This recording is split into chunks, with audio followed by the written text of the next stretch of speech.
안녕하세요. 김성길 목사와 함께하는 GTS 말씀 묵상 시간입니다. 오늘은 네 번째 주간의 여섯째 날 묵상입니다. 오늘 묵상의 주제는 배우고 응용하기입니다. 우리가 말씀도 배우고 응용하는 게 중요하고 또 우리 학생들은 배운 것들을 어디서 사용하는지를 아는 게 중요하고 어떻게 사용할 것인지를 바로 생각하는 것이 아주 중요하죠. 또 우리들이 가지고 있는 재능이나 능력도 어디든가 사용을 할 수 있어야 되죠. 사실 사람은 가지고 있는 많은 재능이 있지만 제대로 응용하고 사용하는 재능이 그렇게 많지 않다고 합니다. 하나라도 더 찾아서 그냥 가만히 가지고 있지 말고 한 달란트 받은 사람처럼 묵혀두면 안 되고 사용할 수 있는 은혜가 있기를 바랍니다. 그것을 위해서 이제 이 여섯째 날에는 주제를 배우고 응용하기로 정해서 항상 여섯째 날은 이 주제를 기억하고 또 생각을 합니다. 익숙하게 하셔서 잘 사용해서 30배, 60배, 100배의 열매를 맺는 그런 삶을 만들어 보시기 바랍니다. 자, 오늘도 이제 그림을 먼저 정리를 해보죠. 이 그림. 자, 어떤 느낌이 드시나요?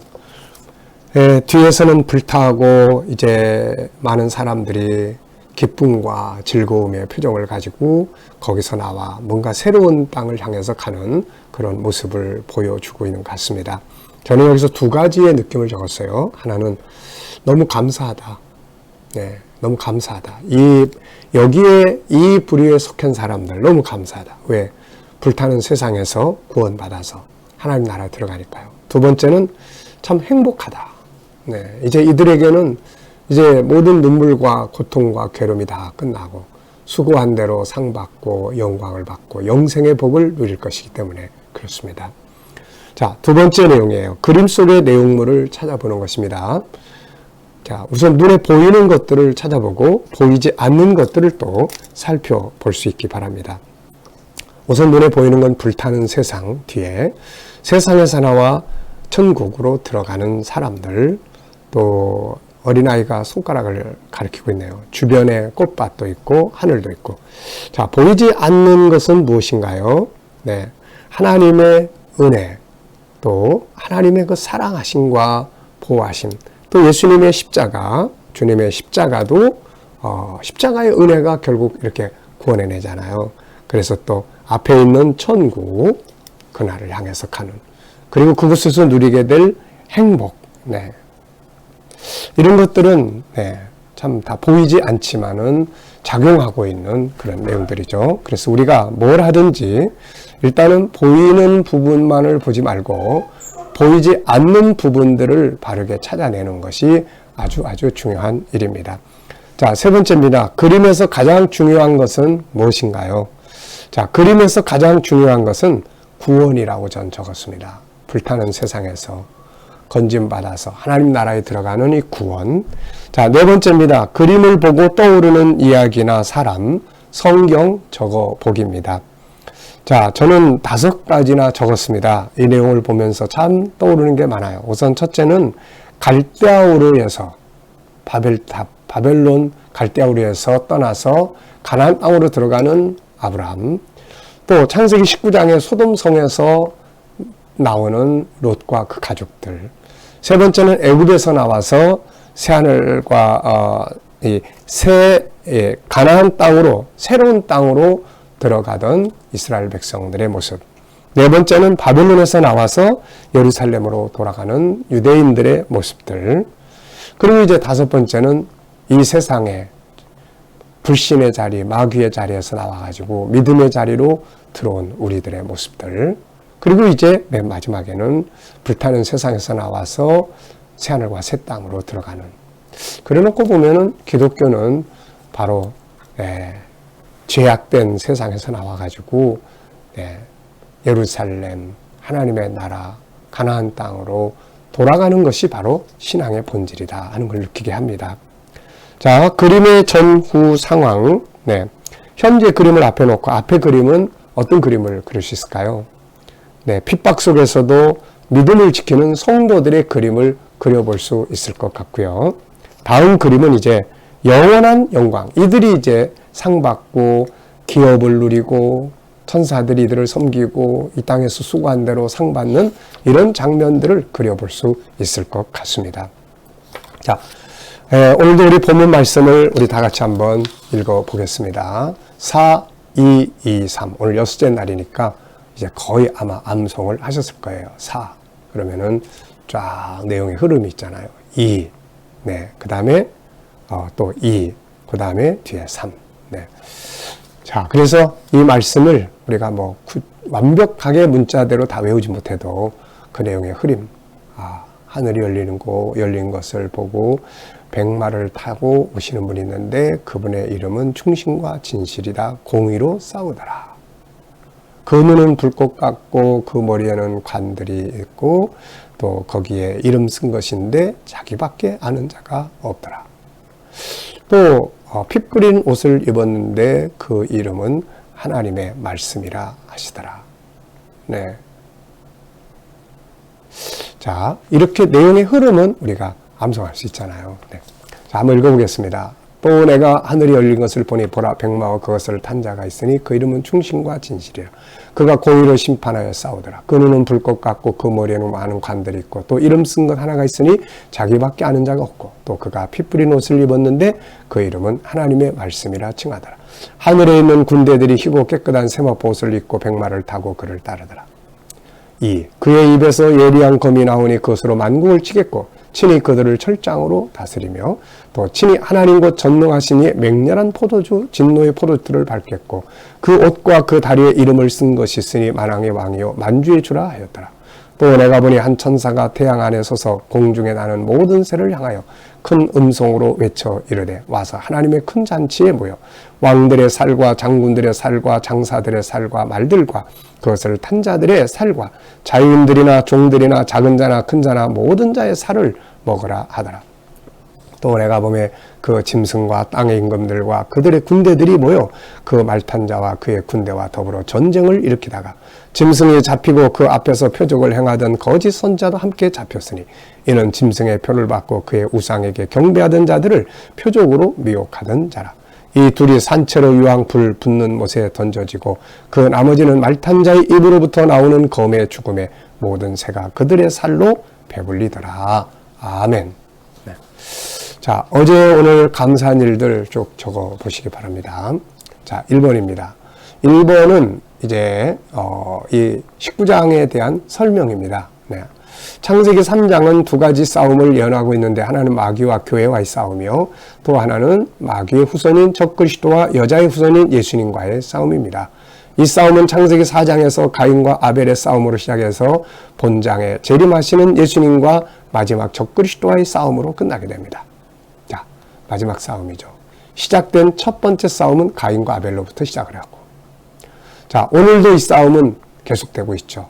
자, 지금 믿음을 지키기 위해서 내가 싸우고 있는 싸움은 무엇인가요? 바울 사도는 세 가지 싸움을 이야기했어요. 믿음을 지키고 믿음 지키는 싸움. 그 다음에 선한 싸움을 다 싸우고 선하게 사는 것. 말씀 따라 살아가는 거죠. 달려갈 길을 마치고 사명을 위한 싸움이에요. 우리 모든 성도들은 이 세 가지 싸움을 싸우게 돼요. 믿음 지키는 싸움. 또 하나는 하나님 말씀대로 죄를 따라가지 않고 말씀 따라가는 선한 싸움. 그 다음에는 사명의 싸움이죠. 네, 갈수록 사람들이 바쁘고 분주하다 보니까 하나님 앞에서 뭔가 봉사하고 사명 감당하는 것들이 자꾸 없어져요, 이게. 근데 이것은 우리가 꼭 해야 될 일들입니다. 하나님 앞에 설 때 우리가 구원받은 것만 가지고 쓰면 되겠습니까? 뭔가 봉사하고 헌신하고 하나님의 뜻을 이루게 살아갔던 그런 것들이 좀 있어야 되지 않을까요? 네. 자, 두 번째입니다. 11절로 16절에서 배워야 할 교훈은 무엇이라고 생각합니까? 11절로 16절은 예수님의 재림과 그분의 이름들과 그분의 사역을 이렇게 말씀하는 내용이에요. 저는 여기서 예수님에게 주어진 이름들이 있어요. 이름들. 그래서 이 이름들을 우리가 기억하고 이름을 우리도 따라가야 되겠다는 생각을 합니다. 예수님의 이름들을 보면 5개가 나와요. 원래는 6개인데 하나는 주님밖에 모른다. 이렇게 말씀했잖아요. 그래서 충신과 진실, 하나님의 말씀, 만왕의 왕, 만주의 주 이렇게 5개가 나오고 있습니다. 이 이름을 보면 그분이 어떻게 살으셨고 어떤 일을 하시는 분이고 그분이 어떤 권세를 가진 분이라는 것을 우리가 알 수가 있죠. 자, 세 번째 17절로 21절에서 배워야 할 교훈은 무엇이라고 생각하나요?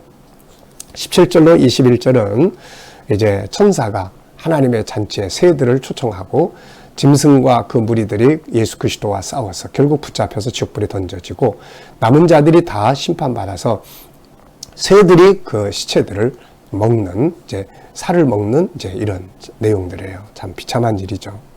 자, 여기서 이제 우리가 꼭 기억해야 될, 배워야 할 교훈은 뭘까요? 저는 하나님의 큰 잔치에 참여하면 절대 안 된다. 우리는 다 어린 양의 혼인잔치에 참여를 해야 되겠죠. 이렇게 하기 위해서 지금 믿음 생활하는 거 아니겠습니까? 자, 네 번째입니다. 19절로 21절에서 질문 2개 만들어 보는 거예요. 자, 저는 이렇게 질문을 만들었습니다. 첫째, 짐승의 결국은 무엇인가? 확인 질문. 짐승은 적그리스도예요. 적그리스도. 적그리스도는 가인으로부터 시작을 해서 시대마다 있었어요. 이 적그리스도는 세 가지로 나타나는데, 하나는 예수님을 대적하는 이론이에요. 인본주의의 사상, 철학, 이 적기독적 사상이에요. 또 하나는 이단들입니다. 이단들. 또 하나는 이제 정치적 적그리스도예요. 뭐 바로가 백성들을 핍박한다든지, 또 로마의 네로가 또 성도들을 핍박한다든지, 이렇게 정치적 적그리스도가 있습니다. 바벨론에서 다니엘을 핍박했던 또 그런 주변 사람들, 또 우상 만들었던 느부갓네살 같은 사람들이 다 적그리스도들이 되는 거죠. 여기서는 이제 맨 마지막 적그리스도예요. 맨 마지막 신로마 제국의 마지막 적그리스도와의 싸움이 남아있는 거죠. 자, 두 번째입니다. 짐승과 싸워 이기기 위해서 우리에게 필요한 건 무엇일까요? 시대마다 아벨은 순교로 이겼고, 시대마다 핍박 속에서 싸워서 이긴 수많은 성도들이 있어요. 우리들도 싸워서 이제 이겨야 되는 거죠. 자, 이기기 위해서 필요한 게 뭘까요? 우선 믿음이죠. 믿음. 그리스도에 대한 확실한 믿음, 천국에 대한 확실한 믿음, 네. 그리고 이제 성령 충만함, 네. 죽으면 죽으리라는 각오, 이제 이런 것들이 바로 싸워 이기는 방법입니다. 다섯 번째입니다. 오늘 응용해보고 싶은 말씀은 무엇인가요? 나 자신, 하나님, 가족관계, 친구, 업무, 비즈니스, 공부, 기타에서 저는 이기는 자가 되자. 적그리스도와 싸워서 이기려면은 작은 싸움에서도 싸워서 이기는 훈련을 해야 되겠죠. 과제입니다. 내가 가진 것 중에서 하나님 나라와 주의 영광을 위해 사용할 수 있는 것들, 이미 사용하고 있는 것들이 있는지 한번 쭉 적어보시고, 사용하는 것이 열매 맺는 비결이에요. 가지고 있다고 자랑할 게 아니라 사용할 수 있는 게 중요한 거죠.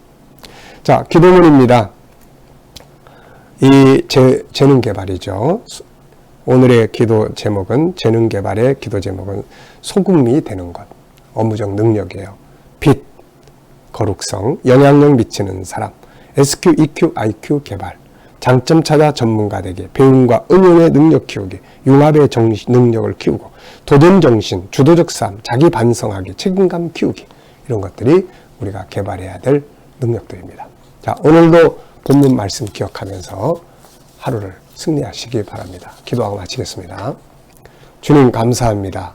오늘도 주신 말씀 잘 기억해 승리하게 하시고, 또 주님 오늘도 우리 자녀들, 또 성도들, 믿지 않는 이웃들, 친척들, 저희들 다 주께 돌아와 구원받게 하시고, 또 우리 믿음을 가진 자녀들과 성도들이 살아가는 현장마다 함께해 주셔서 코로나로부터 안전하게 지켜주시고, 백신 맞을 때 안전하게 보호하여 주시옵소서. 주님, 믿음으로 살아가는 직장과 사업장들이 형통하게 하시고, 저들이 계획하며 진행하는 일들이 형통하게 하여 주옵소서. 창조적 능력을 가지고 일하게 하시고, 또 기계적으로 살지 않게 하여 주옵소서. 새로운 일터를 구하는 자들마다 좋은 일터들이 예비되게 하여 주시고, 치료받는 성도들에게 치유의 효과가 능하게 강하게 하시고, 모든 질병에서 자유하게 하여 주옵소서. 오늘 이 나라와 민족을 붙들어 주시고, 아버지 땅에서 코로나가 속히 소멸되게 하여 주시고, 또 이 나라가 거룩한 땅, 선교의 땅 되게 하시고, 이 나라의 지도자들에게 지혜를 주셔서 나라를 바른 길로 이끌어가게 하여 주시고, 주님, 온 세계 곳곳에 있는 선교사님들과 저들의 사역 가운데 함께 하시며, 핍박받는 교회와 성도들을 지켜 보호하여 주시옵소서. 감사하며 예수님의 이름으로 기도하옵나이다. 아멘.